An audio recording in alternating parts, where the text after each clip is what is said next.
One of the key new features with DM3 version 2 is the ability to use the USB port for inserts, input and output channels, pre or post fader. Use it on up to 18 channels. Or split the USB port into 4 virtual devices, allowing the computer to run multiple applications with different audio channels. So you can add inserts to some channels, run a teleconference and a live stream all at once. Let me show you how to set it up using VST Rack elements.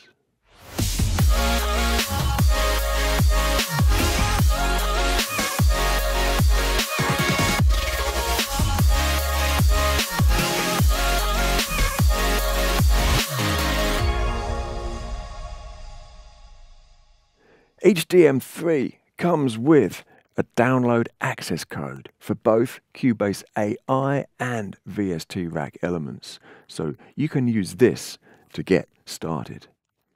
It includes 6 Steinberg plugins as standard, to which you can add a huge range of VST plugins from other sources. I love the Yamaha plugins that are included with VST Rack Pro and the RUIO 16D. If you have them, they can also be used with the DM3. Before we go further, let's check if the console has been upgraded. Open the Setup menu and touch About. If it's not version 2, grab the upgrade from Yamaha's website and copy it onto a USB drive.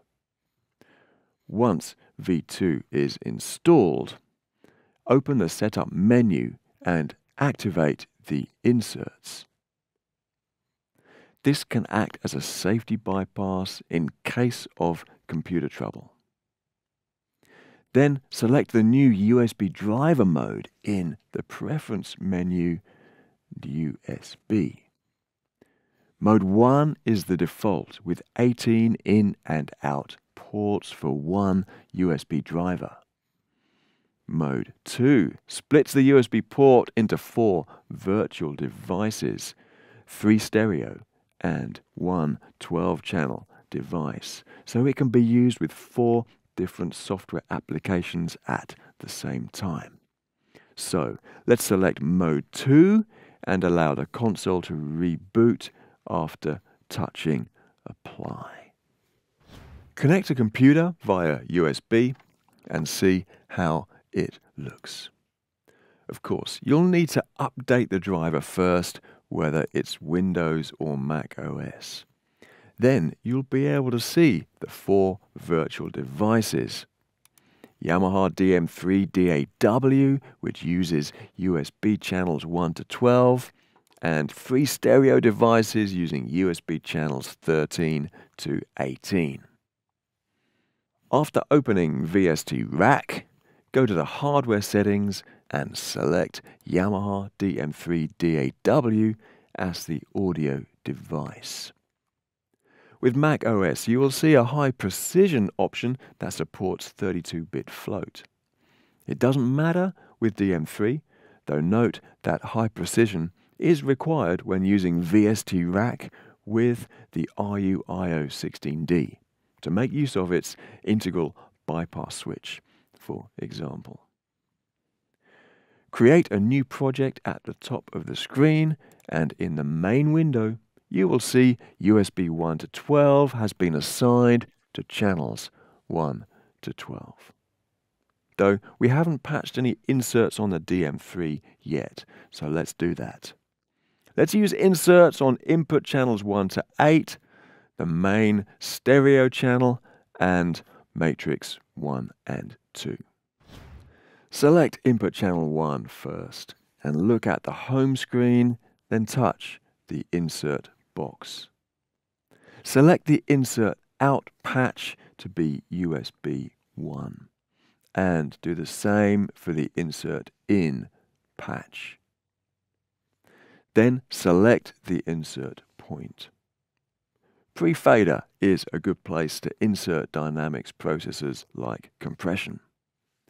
Then enable the insert by touching the insert label so it turns green.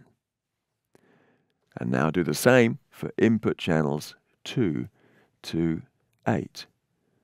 And use this scroll shortcut to quickly patch adjacent channels.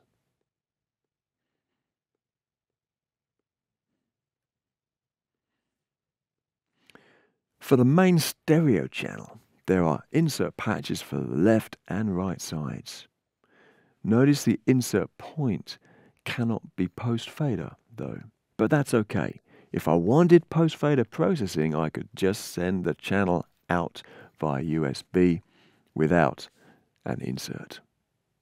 If I use USB 9 and 10 as inserts for the stereo channel, I can pair racks 9 and 10 in VST rack.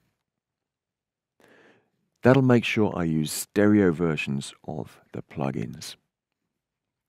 Let's use USB 11 and 12 for matrix 1 and 2. We could insert additional EQ for output processing and add a maximizer to use as live stream dynamics processing and limiting. We should find that the audio signal flow is working well. But let's make that insert active safety switch more accessible. We can assign it to a user-defined key. Open the Setup menu and User-Defined Keys menu. Select one of the 6 keys and scroll through the function list to find Insert. Then choose Insert Active as parameter 1 and touch OK. Now that key is ready to use as a safety bypass with a confirmation message to avoid unintended deactivation. When the inserts are not active, yet are switched on, you will notice their indicators flash.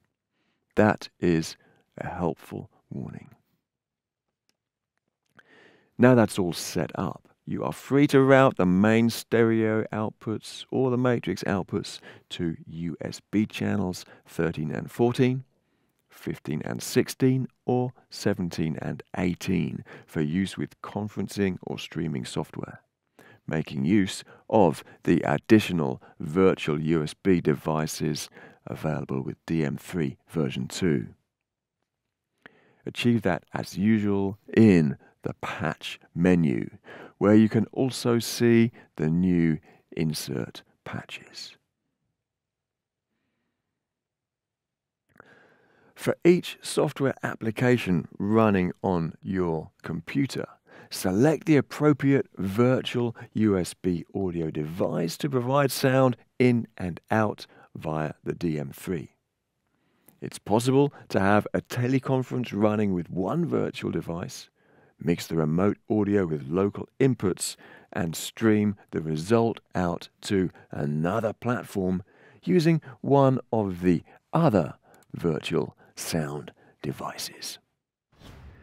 Interfacing DM3 with computer software has just got a whole lot more versatile. And if you have the DM3 with Dante, you can even run inserts through the Dante network, where the possibilities are on a whole other level of vast. Don't miss the other video about what's new with DM3 version 2. And I hope you have time to upgrade before your next project starts. See you soon.